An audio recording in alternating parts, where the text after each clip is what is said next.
में कुछ बात है खा न खा चार चार लड़का के माई भइलू बुद्धि न के चीज नहीं थे दूध देख में तो नानी मुँह लागतिया। प्रणाम पंडित जी। हाँ फिर का हाल बा हो? कुछ ठीक नहीं के जौन भी अच्छा करे जाता नहीं बुरा हो जाता का करी ऐसे। हाँ तो चिंता का है कोई बड़ा हम बानी नू देखी हतवा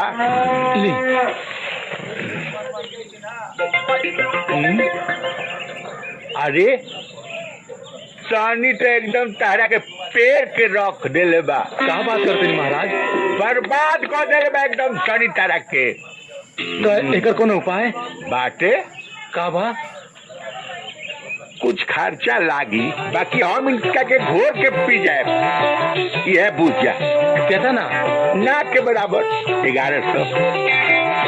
इतना कहाँ बा हमरा लगे? 1100 नहीं थे ना तो देख 500 में तो इनका क्या पाहिज को ये दे हाथ गोड़ टूट के बैठा दे 500 बस 500 वो नहीं के हमरा लगे 500 नहीं के।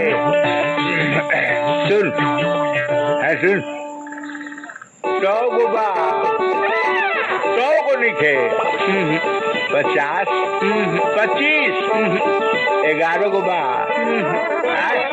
11 गो ना तो कान है कर 5 रुपया बा। ए महाराज तमाकू है के पैसे नहीं के आ कहता नहीं 5 रुपया बा वो नहीं खे। वाह पहलवान जियो बेटा तुम शादी के तोर कितना बिगाड़े करे है बिगाड़ ले बुझले।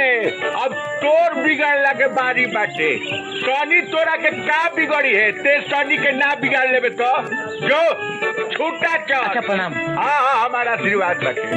एक हाथ देख के हमारे पेटो गुड़गुड़ाए लागल तो आओ तेरी मोर मैदान से।